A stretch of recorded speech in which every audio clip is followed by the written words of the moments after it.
Hello guys, today we are going to talk about mobile content.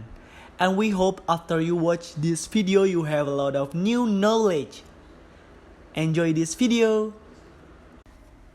In mobile content we have three focus. The first, content and copyright protection, and the second, mobile payment system, and the third, mobile advertising system.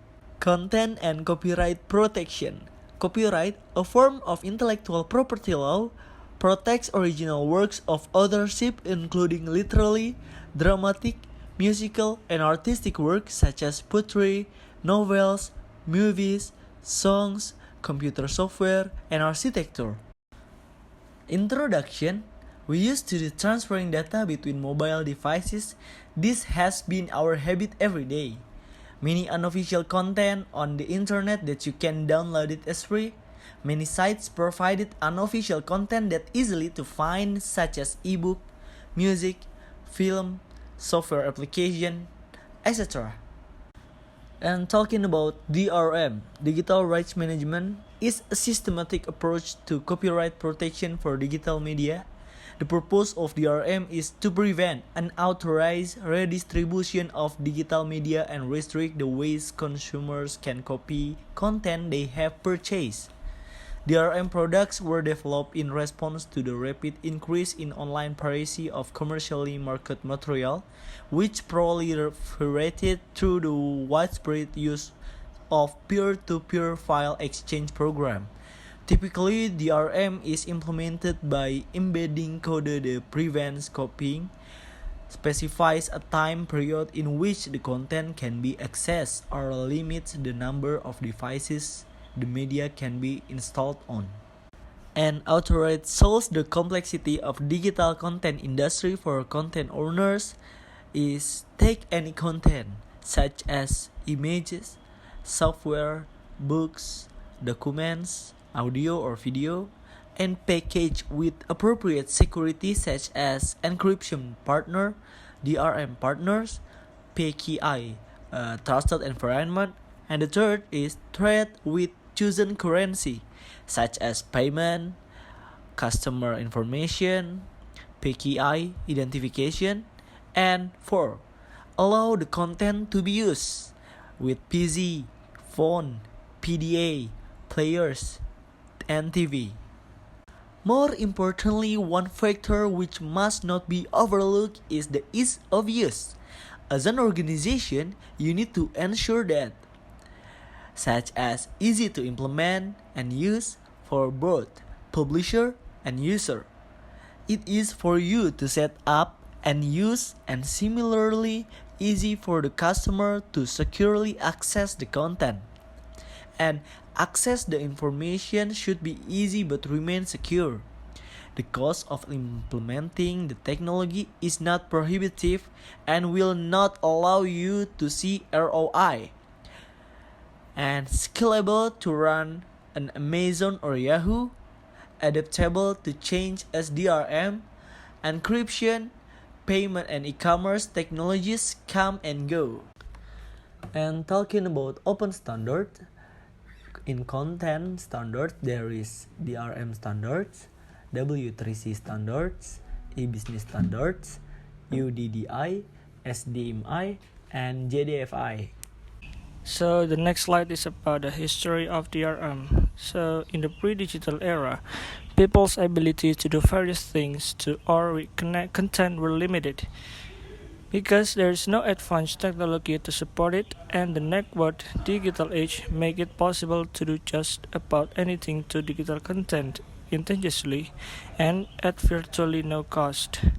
Also, more and more public and private entities are going digital and doing business online. Information is increasing, retrieved through computer networks by customers, employees, and partners, and etc. Therefore, we see that the need for a technology that enables the secure creation, management, distribution, and promotion of digital content on the internet. So there are two general technique types that used by DRM. The first one is restrictive licensing agreements and encryption, and the second one is scrambling of expressive material and embedding of attack. And the next one is about the DRM's distribution scenario. So the first one is the subscription based. So basically this is the content that users downloaded can be played as long as the users are still subscribed to the services. For example, like Spotify and Netflix. And the second one is the time-based. So the time-based is the content that can be configured to not to be played anymore or expired, having played several times at a certain time. For example, some applications provide the trial features for user to feel the experience for the application before they purchase it. And the third one is about device-based. So basically this content connected to some particular devices. So the software prohibits users to play the contents to other devices without obtaining an additional license or permission from the vendor. For example, there are certain games that only for certain consoles. For example, there are games called Red Dead Redemption 2. So basically the game is only for PS4 and Xbox, and the game is not for PC or any other consoles. And the next one is the types of content that implements DRM system. So the first one is application, games, music, movies, and ebooks. So the next one is DRM systems are applied today to follow the standards that have been imposed by the Open Mobile Application or OMA. So this an organization whose members consist of the first one is mobile phone manufacturing industry, such as Nokia, LG, Motorola, Sony Ericsson, Siemens, Samsung, Apple, etc. And the second one is the manufacturing mobile system, such as the Ericsson, Siemens, Wave. And the third one is the mobile phone network technology operators, such as Microsoft, IBM, Sun, Apple, Linux, and etc. So there are two versions of OMA DRM. Is DRM 1.0, which was drafted in 2002 and approved. This version of the DRM 2004 is basic version without protection strong enough. So there are three methods that used by the DRM 1.0. So the first one is forward lock. So it used to subscribe ringtones, wallpapers, and this method to protect against copying the file to and effective enough. And the next one is about the combined delivery. So the combined delivery is the digital write or place package the same content in a DRM message. And the third one is the separate delivery. So the separate deliveries are where content and write objects shipped in a separate packages. So this is the methods that used by DRM 1.0. So the first one is the forward lock. So basically the content is inserted into package and sent to mobile devices as a DRM message. And the file extension of this method is .dm, whose contents are encoded header and content but not encrypted. And the second one is the combined delivery. So the combined delivery digital write or place package the same content in a DRM message. So the digital write are written using DRM writes expression languages, which contains information on the number and length of time content can be used. The file extension of this method, the DM, the contents header write object and the encoded content. And the third one is about the separated delivery. So the package sent in encrypted state into DRM content format or DCF using a systematic cryptographic methods, so it can be transferred freely or on a safe way, such as through Bluetooth, IRDA, or email. Extension of this .dcf file encrypted content or DRM content format or separated delivery. There are four methods that used by DRM 2.0. The first one is public key infrastructure security system, and the second one is write object acquisition protocol, and the third one is DRM content format, and the last one is write expression language. This is the picture of DRM system that you can show this picture. DRM agent can protect, control for removable media, and order DRM agents. This is the difference between DRM 1.0 and DRM 2.0 that are application mode, domain support, mobile phone support, and security support and deployment. One of those ways to prevent the unofficial content is to change the scheme of business model. The business model that can be applied, the first is cheap and easy. The second, digital content to promote traditional product. And the third one is discrimination and give it away. And the last one is the artist freedom voucher. Mobile payment system or M-payment may be defined for our purposes as any payment where a mobile devices is used to initiate, authorize, and confirm an exchange of financial value in return for goods and services. Mobile payment can become a complement to cash, secure, credit card, and debit card. It can also be used for payment of bills, especially utilities and insurance premium, with access to account-based payment instruments such as electronic fund transfer, internet banking payment, direct debit, and electronic bill presentment. Payment models carry out on transaction and digital services or goods such as ringtone, music, video, online game subscription or items, wallpapers, and several other digital goods. And the second one is transportation tickets such as airline ticket, train ticket, bus parking, and ticket for other services, book, and magazine.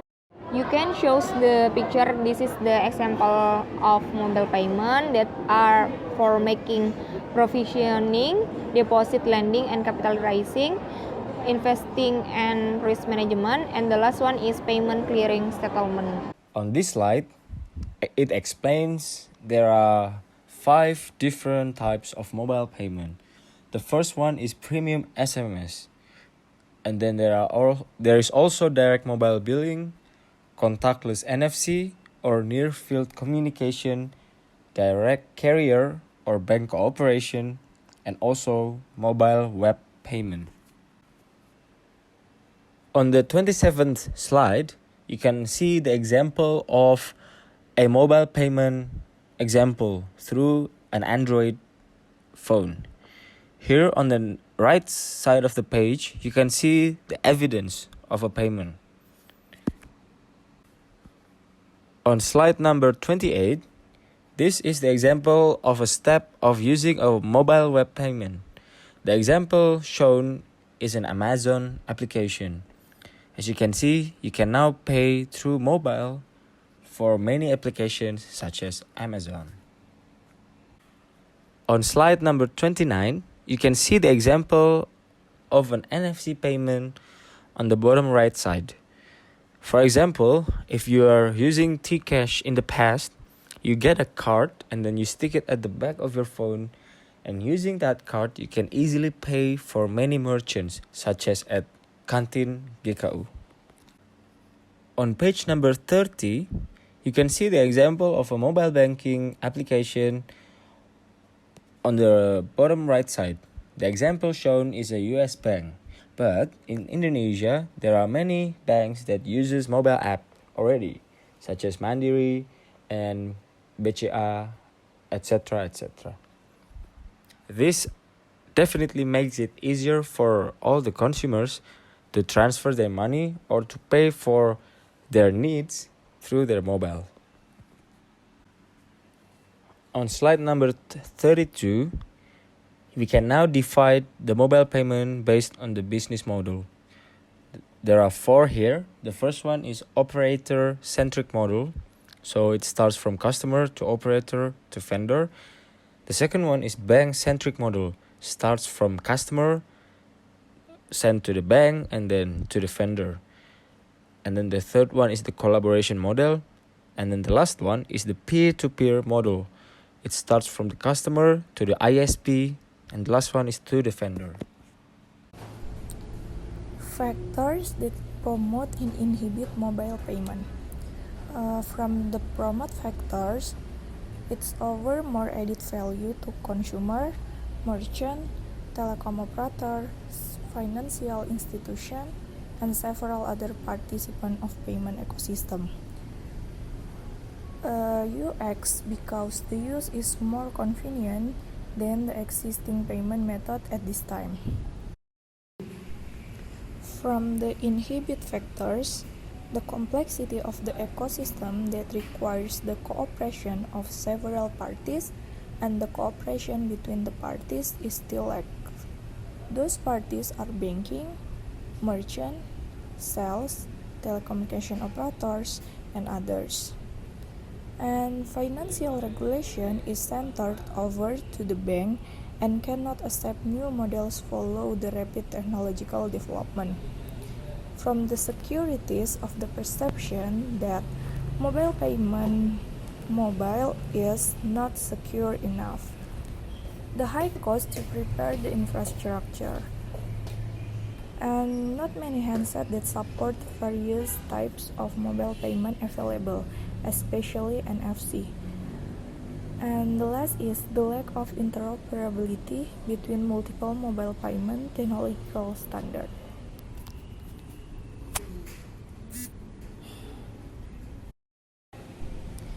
Next, we will talk about electronic money. Actually, what is electronic money? Electronic money refers to the money that exists in banking computer system that might be used to facilitate electronic transaction. Although its value is backed by fiat currency and may, therefore, be exchanged into a physical, tangible form, electronic money is primarily used for electronic transaction due to the sheer convenience of this methodology. The example of electronic money is T-Cash, Link Aja, Yap, T-Bank, Mandiri e-Cash, GoPay, Dana, and OVO. Next is about money or digital cash. Actually, what is money? Money is a current medium of exchange in the form of coin and banknotes. Coin and banknotes is collectively. Money is medium of exchange. It allows people to obtain what they need to live. There are several kinds of money.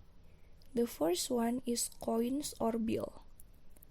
It cannot exist on two places at one time. The next is about barrier bonds. It's like traveler checks. Carrier bonds is immediate cash that usually in the form of securities or commonly called bonds. The next is about gold or silver. It is usually known as a portable money. It's used for an investment because it is valuable item whose have a prices that continue to rise from time to the time. And with the qualities mean that difficulties to counterfeit because each currency have its own standards and is protected by the Financial Service Authority, or in Indonesia we call it as OJK. It can immediately resolve and cannot be traced because even if stored in bank and can carry out mobile transaction or via the internet, but will still be protected by the banking sector. Next is about digital cash. There are two types of e-money. The first one is identified e-money. Identified e-money contains information revealing the identity of the person who originally withdrew the money from the bank. Also, in much the same manners as credit card, identified e-money enables the bank to track the money as it moves through the economy. The second one is anonymous e-money or digital cash. It works just like real paper cash. Once anonymous e-money is withdrawn from an account, it can be spent or given away without leaving a transaction trail. We create anonymous e-money by using blind signature rather than non-blind signature. And the ideal digital cash system consists of: the first one is independency. It means that the security of the digital cash is not dependent on any physical location. The cash can be transferred through computer networks. The next is from the security.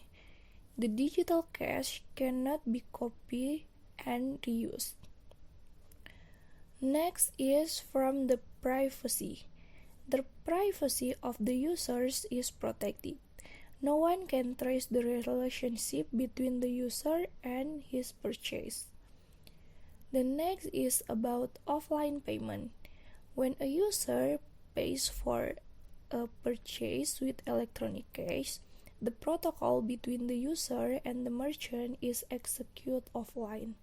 That is, the shop doesn't need to be linked to a host to process the user's payment. The next is transferability. The digital cash can be transferred to other users. And the last one is divisibility. A piece of digital cash in a given amount can be subdivided into smaller pieces of cash in a smaller amount. The next is about protocol consideration. The first is from the consumer side. It is like a privacy, security, protection, and regulation. From the business sector, it's like availability of anonymity, cost and ease of acquisition, availability, risk of fraud, and liability for fraud. From the financial and government sectors, it's like consumer protection, financial loss, privacy versus fighting crime, Federal Reserve regarding the money. And the last one is technical challenge. It consists of anonymous spending, privacy, preventing fraud, like double spending, and cost effective. Next, we want to talk about advertising mobile system. Mobile advertising is a media advertising service that uses mobile phone or cell phone. Ads delivery by utilizing smartphone technology or other mobile devices. By utilizing the GPS or global positioning system, advertising mobile can determine the spatial behavior of its target consumer. Mobile advertising offers a way to advertise by means of good, effective, and efficient called narrowcasting in advertising through mobile media. Types of advertising mobile: SMS, MMS, banner ads, mobile video ads, mobile games ads, and jingle before voicemail. And these are some examples of mobile advertisings. They are top-up alerts, balance inquiries, content, and person-to-person, and each of them has different purposes. For example, top-up alerts, its purpose for branding, while the others is for interactive, click-to-call, and click-to-web. And now we will discuss the potential for mobile advertising. Smartphone penetration in the Asia-Pacific region is booming. In fact, penetration in a number of markets in the region is approaching to saturation point, having already eclipsed penetration levels in the US and many European nations. Asia-Pacific smartphone penetration is highest in Hong Kong and Singapore at 87%, followed by Malaysia at 80%, Australia at 75%, and China at 71%. Penetration in developing Asia-Pacific markets, while trailing the more developed markets in the region, is gaining traction. Thailand's smartphone penetration is at 49%, followed by Indonesia at 23%, India at 18%, and the Philippines at 15%. Nelson's Telecom and Technology Practice Director in Southeast Asia, North Asia, and Pacific Sagar podcast says the growth in connected device ownership across Asia Pacific has been staggering in recent years. Nonetheless, he notes, while this growth is expected to begin leveling out, consumers' use of connected devices will continue to evolve and expand, presenting vast opportunities for organizations to engage with customers on an almost ubiquitous platform. And here are some considerations to choose the right target for our mobile ads. Some of them are interest or hobby, behavior, demography, survey of the user, locations, the type of mobile devices, CRM database, and contacts or keywords. And here are the ecosystem and advertising mobile business model. Before the advertisement itself went to the consumers, there are a lot of steps, and it involves so many other companies.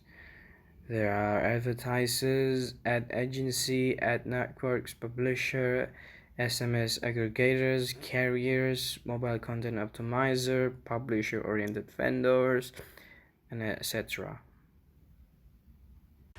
Okay guys, that's all from us. Thank you for watching. We hope you have a better knowledge of content security system, and see you in the next video. Bye bye.